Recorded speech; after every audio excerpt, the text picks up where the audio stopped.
Good morning students.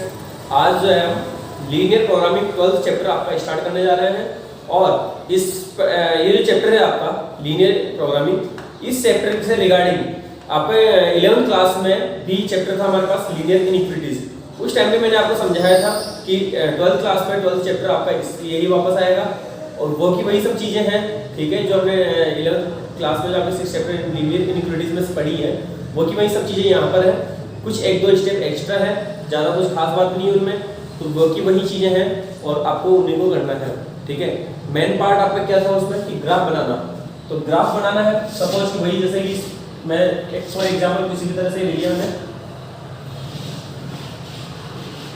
मान लो कि ये आपका जो है शेडेड रीजन है, तो अब करना क्या है हमारे को, ये जो कॉर्नर पॉइंट्स हैं, ये कॉर्नर पॉइंट आपको फाइंड आउट करने होंगे, ठीक है ना। ये कॉर्नर पॉइंट हमारे को फाइंड आउट करने होंगे और इन कॉर्नर पॉइंट्स की जो वैल्यू है इसमें आपको एक z दे रखा है, मिनिमाइज या मैक्सिमाइज, ठीक है। सब तो ऑब्जेक्ट दे रखा है आपको z, तो उस ऑब्जेक्ट की मैं आपको x और y की वैल्यू पुट करनी है और जहां पे आपको मिनिमम आ जाए, जिस नंबर जिस वैल्यू जिस पॉइंट पे आपको मिनिमम आ जाता है तो वहीं आपको मिनिमाइज हो जाएगा या मैक्सिमाइज हो जाएगा, ठीक है, और वही पॉइंट आपका जो है आंसर हो जाएगा। क्लियर। तो इसी तरह से अब देखो जो फर्स्ट एक्सरसाइज आपकी उसमें तो आपको डायरेक्ट इक्वेशन गिवन है, ठीक है, जबकि सेकंड एक्सरसाइज जो है उसमें आपको वर्ड प्रॉब्लम गिवन है और एग्जाम में 99.99% चांस है कि वर्ड प्रॉब्लम ही आएगी और उसमें वर्ड प्रॉब्लम में और भी कुछ नहीं है कि वर्ड प्रॉब्लम से आपको ये जो इक्वेशन दे रखी है इसी तरह इसको जनरेट करना है, इक्वेशन बनानी होगी आपको वर्ड प्रॉब्लम से और इक्वेशन बनाने के बाद उनको उसी तरह सोल्व करना है जिस तरह हम सोल्व करते रहे हैं, ठीक है। तो चलो मैं इसका सेकंड क्वेश्चन ले लेता हूं। आपका सेकंड क्वेश्चन है आपका z equals to -3x + 4y और subject to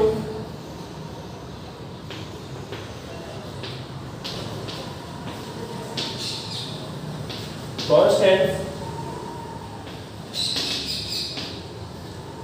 subject to constants, वो आप लिखोगे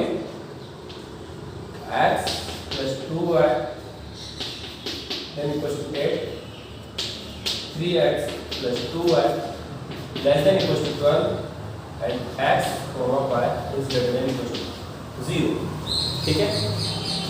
ये आपका क्वेश्चन हो गया।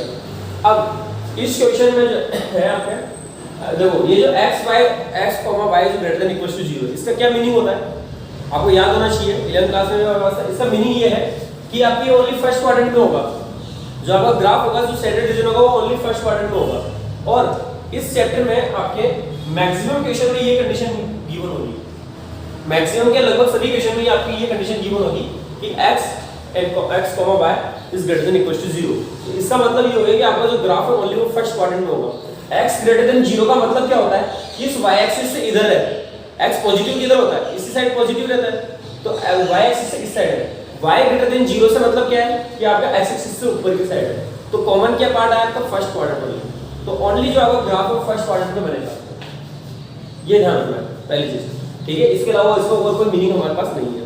अब बची ये दोनों लाइन आपकी, तो इन दोनों लाइन को आपको ड्रॉ करना होगा, पॉइंट आपको निकालने होंगे और ड्रॉ करना होगा। तो पहले मैं एक फर्स्ट वाला ले लेता हूं, इफ x + 2y = 8,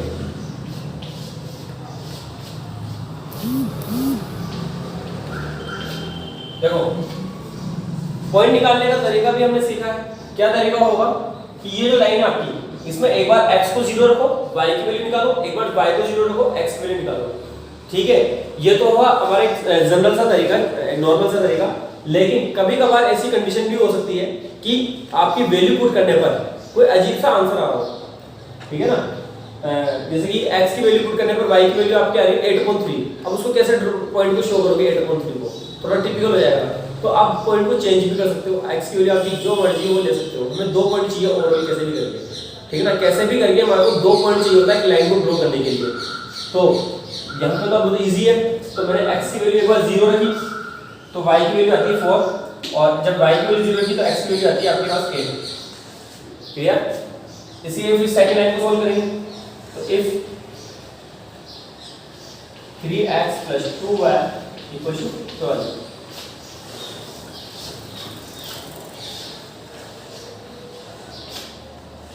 देखो x की वैल्यू 0 रखी तो y की वैल्यू आई मतलब 6, और जब y की वैल्यू 0 रखी तो x की वैल्यू कितनी आ रही है 4।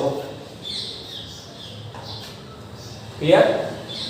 इसके अलावा हाँ आपको मैं एक चीज भूल गया कि लाइन को ड्रॉ करने से पहले लाइन के बारे में हमें पता होना चाहिए। मैंने आपको 2-3 कैटेगरी में डिवाइड करके बताया ना, मैं कुछ 6 क्लास में रिपीट कर देता हूँ, 6 चैप्टर का सॉरी 11 क्लास का मैं रिपीट कर देता हूँ। क्या है आपका, अगर लाइन इस फॉर्म की है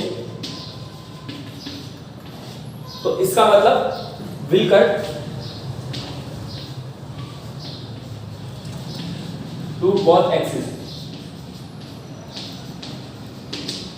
ये सब चीजें मैंने आपको 11 क्लास में बहुत अच्छे से समझाई थी, आपको रिकॉल करवा रहा हूं क्योंकि यही चीजें वापस हमारे काम में आने वाली है।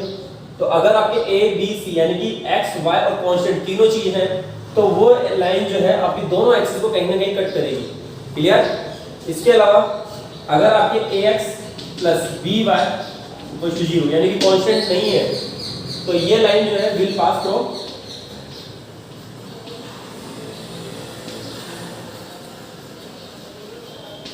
ओरिजिन, ये ओरिजिन से पास होगी ये वाली लाइन, ठीक है ना। अगर कांस्टेंट नहीं है तो ओरिजिन से पास होगी डेफिनेटली। क्यों पास होगी? क्योंकि x की वैल्यू 0 रखने पर y की वैल्यू 0 आएगी, y की वैल्यू 0 रखने पर x की वैल्यू 0 आएगी। तो एक पॉइंट आपका 0 0 ही होगा। सेकंड कि ax c और by c, ये है आपकी। तो इस पैटर्न पे है तो ये क्या होगी, पैरेलल टू एक्सिस। ये वाली क्या होगी, पैरेलल टू y एक्सिस होगी, और ये वाली पैरेलल टू x एक्सिस होगी। जो मिसिंग है इसमें, अगर y मिस है तो y की पैरेलल होगी, x नहीं है तो x के पैरेलल होगी। क्लियर है? ये पैरेलल टू y एक्सिस और ये वाली parallel to x axis. Clear? इसके अलावा एक और concept less than greater than वाला, लेस देन और ग्रेटर देन वाला जो कंसेप्ट है वो भी यहाँ पे आपको पता होना चाहिए। मैंने एक छोटी सी बात समझाई थी आपको कि x को आपको पॉजिटिव बनाओ। पहले तो x अगर आपको पॉजिटिव है, इसमें ऑलरेडी पॉजिटिव है, नहीं है तो मैं पॉजिटिव बनाना है, ठीक है। उसके बाद आपका लेस देन से मतलब है लेफ्ट साइड, ठीक है। सबसे पहले लेफ्ट को प्रायोरिटी देनी है। कई बार लाइन इस तरह से होती है, जैसे इस तरह से लाइन होती है, तो अब यहाँ पे आप कंफ्यूज हो जाते हो कि सर इसके लेफ्ट साइड लें या इसकी लोअर साइड लें, ठीक है।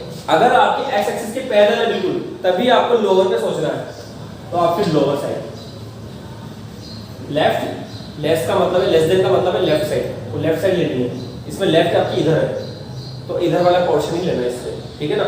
इसमें आप ये मत सोचना कि लोअर साइड लेनी है, पहले आपको यही लेफ्ट की बात माननी है। बाद में अगर आपके एक्स एक्सिस के पैरेलल कोई लाइन है तब आप केवल लोअर साइड लो, ठीक है। अदरवाइज लेफ्ट और राइट से चलोगे, ठीक है। तो ये सब बातें हो गई आपकी 11th क्लास की। अब आता है यहाँ से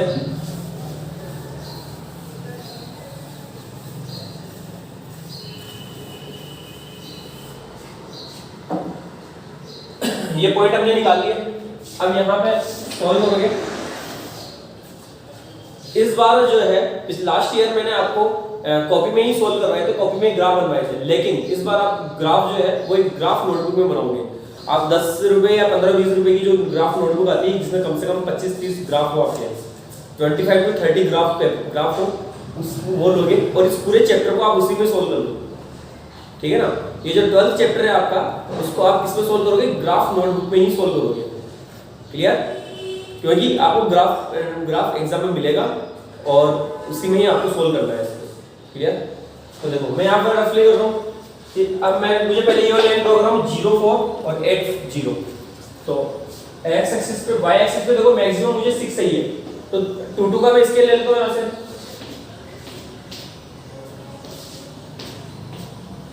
यहाँ पर 2 4 6 2 4 6 और y एक्सिस पे तो मुझे 8 भी चाहिए होगा, अभी 8 भी ले लिया मुझे, ठीक है ना। तो देखो 0 4 सबसे पहला पॉइंट है 0 4, तो 0 4 का यहाँ पर 8 और ये 8 0, ये वाला पॉइंट दोनों को मैच करके अलाइनमेंट ड्रॉ कर दीजिए, ठीक है। उसके बाद ये वाली लाइन के लिए 0 6 और 4 0, तो 0 6 होगा यहाँ पे और ये 0 4 यहाँ पे होगा 4 0, ठीक है। इसके बाद क्या करना है मेरे को, अब यहाँ से हमें देखना है लेफ्ट साइड और हमें फिजिबल रीजन फाइंड आउट करना है। तो फिजिबल रीजन के लिए देखो दोनों में लेस देन आ रहा है, दोनों में लेस देन है, दोनों के लेफ्ट साइड, तो दोनों का लेफ्ट पार्ट कौन सा होगा, दोनों के इस साइड चलना है। तो ये वाला पार्ट देखो आपका जो कॉमन आ रहा है,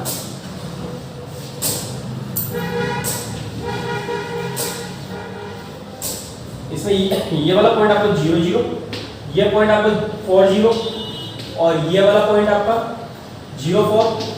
ठीक है, ये पॉइंट हमें नहीं पता चला।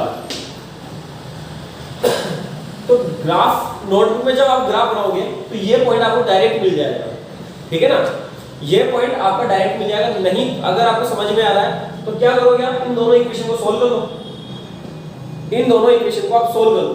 ठीक है, पॉइंट निकालने का जो प्रोसेस है आपको यहाँ पे नहीं दिखाना है। एग्जाम में आपको जो है क्वेश्चन के अंदर आपको नहीं दिखाना है पॉइंट, कि आपने पॉइंट कैसे फाइंड आउट किया है।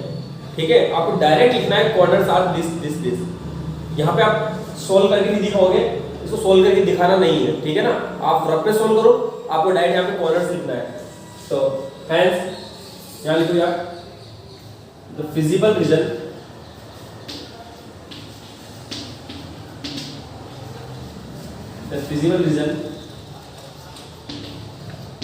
of the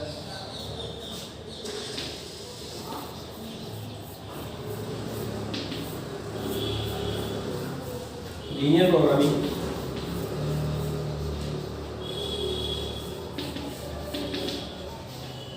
is standard reason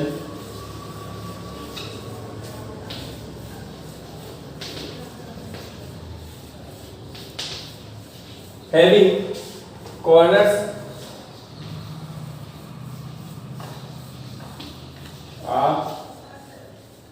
corners कौन से हैं 0 0, 4 0, 0 4। और अब देखो ये पॉइंट क्या आएगा, ये पॉइंट आप एक बार इसको मैं यहाँ पे कुछ इस तरह से एज्यूम करके देख रहा हूँ कि 2 और 3 आ सकता है, 2 और 3 आ सकता है। तो 2 और 3 को एक बार चेक कर लेते हैं कि यहाँ पे सेटिस्फाइड कर रहा है कि नहीं कर रहा। 2 रखा और यहाँ पे 3 रखा, 8 आ गया। ठीक है, मैंने केवल यहाँ पे अंदाजा लगाया है क्योंकि इस ग्राफ के अकॉर्डिंग, क्योंकि 2 के बिल्कुल ऊपर आ रहा है यहाँ पे और इधर 2 और 4 के बीच में आ रहा है, इसका मतलब 2 और 3 आ सकता है।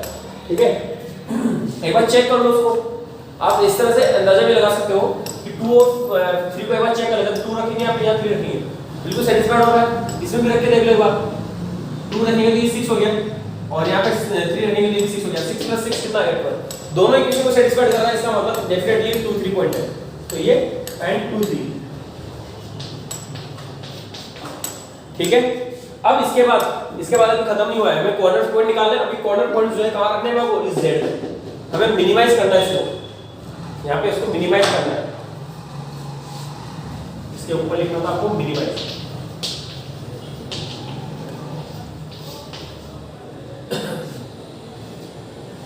ठीक है, अब इन कॉर्नर पॉइंट्स को हमें इसमें वैल्यू पुट करनी है z।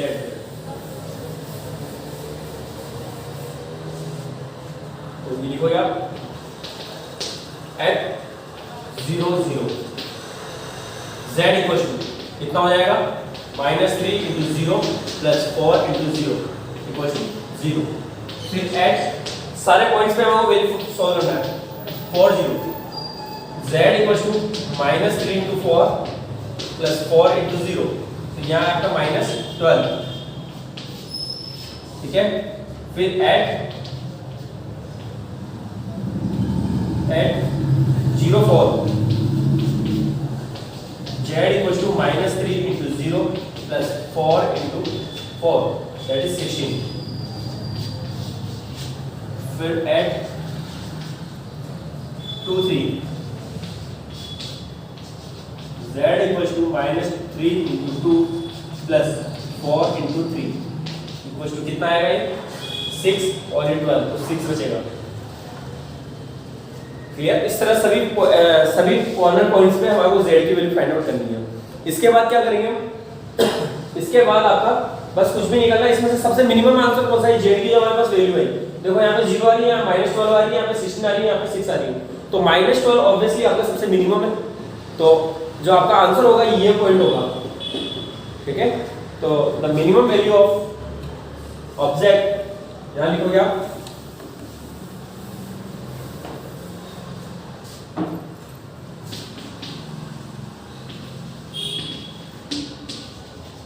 The minimum value,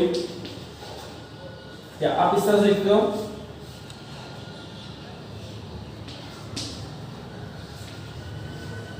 of object is -12 when x equals to 4 and y equals to 0. That's your answer. ठीक है, बस यही आपका जो है आंसर है। तो इसी तरह से जो है आप मैं कल आपको एक क्वेश्चन और करूंगा इसमें से, तो इसमें से मैक्सिमम क्वेश्चन आपको खुद को करना है ठीक है, क्योंकि जो 12.2 है उसमें से मैक्सिमम क्वेश्चन मुझे करवाने पड़ेंगे। वहाँ पे जो इक्वेशन वगैरह बनानी है, जो वर्ड प्रॉब्लम है मुझे करवानी होगी, तो यहाँ तक आप खुद करोगे इसको। इसमें कम से कम 6 क्वेश्चन तक आपको खुद को करना है इसमें, ठीक है ना।